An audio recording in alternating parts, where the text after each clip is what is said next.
आज हम लोग 10th क्लास का बहुपद का पार्ट 5 लेकर के आए हुए हैं। इसमें हम लोग क्वेश्चन को बहुत तरह से देखेंगे, किस तरीके से क्वेश्चन को सोल्यूशन किया जाता है। सबसे पहले आता है कि के x square minus 2x plus 7 का एक शून्य को 2 है, तो के का मान क्या होगा। जब शून्य को 2 है इसका मतलब x का मान कितना है, 2।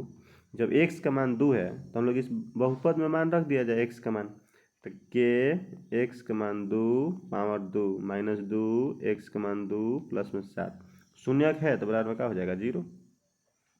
शून्य के वो 2 है ना, तो बराबर में क्या होगा, 0। तो 2 दूनी के 4 के माइनस 2 दूनी 4 प्लस में 7 बराबर कितना हो जाएगा, 0।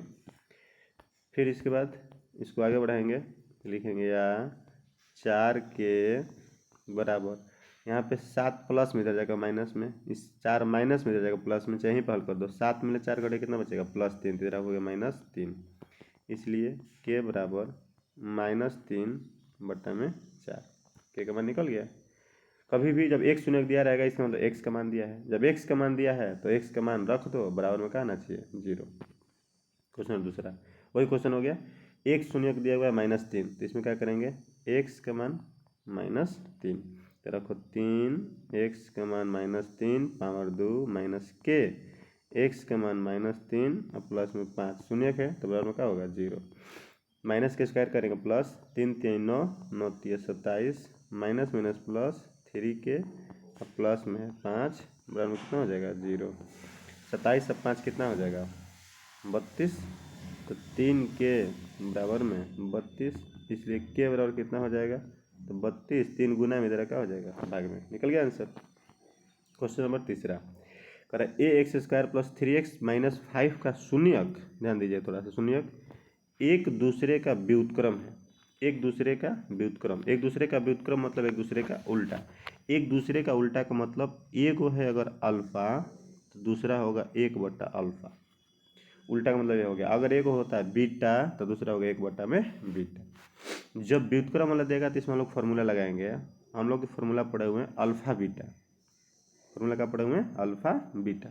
तो अल्फा बीटा बराबर फॉर्मूला होता है C/A। तो अल्फा बीटा तो ये हमारा क्या हो गया, अल्फा, और ये हमारा क्या हो गया, बीटा। तो लिखो अल्फा बीटा बराबर फॉर्मूला C/A। तो ये हमारा देखो मान है कितना, C/A,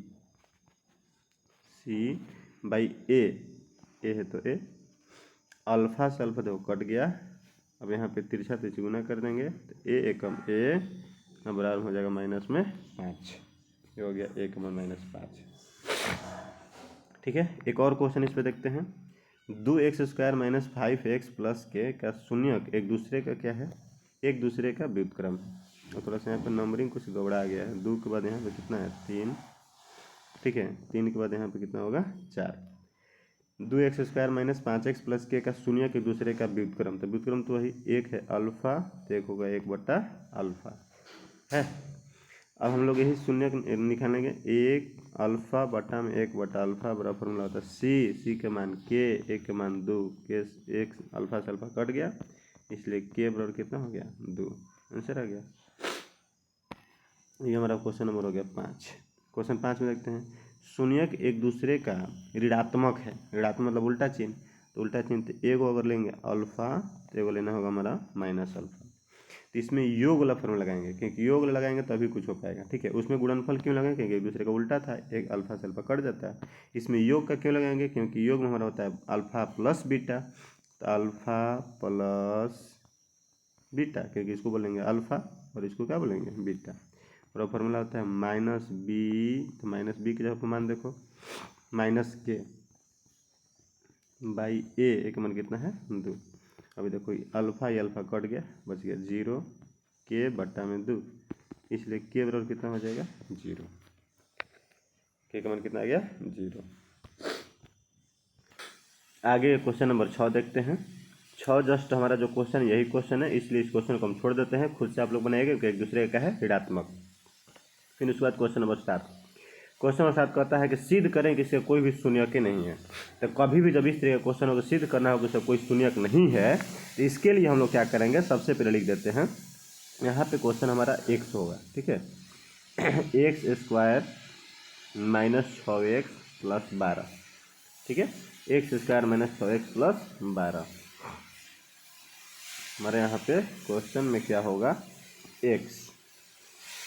ठीक है, अब हमारा देखिए यहाँ पे क्या हो गया, x square minus 6x plus 12। इसको हम लोग क्या करेंगे, शून्य है ये नहीं है तो सिद्ध करना है तो लिखेंगे एक्स स्क्वायर, इसको मान लेंगे ए स्क्वायर माइनस 2 ए, तो एक मान एक कितना हो गया एक्स, एक मान एक्स, बी कितना लिखते हैं तो यहाँ पे 2, यहाँ पे लाना है 6, तो 2 तिहाई 6, एक्स स्क्वायर माइनस 2 ए, एक मान हो गया एक्स, बी के मजो बचे लिख दिए प्लस बी स्क्वायर, आगे दे 3 तिहाई 9, कितना बच गया तो 9 और 3 12।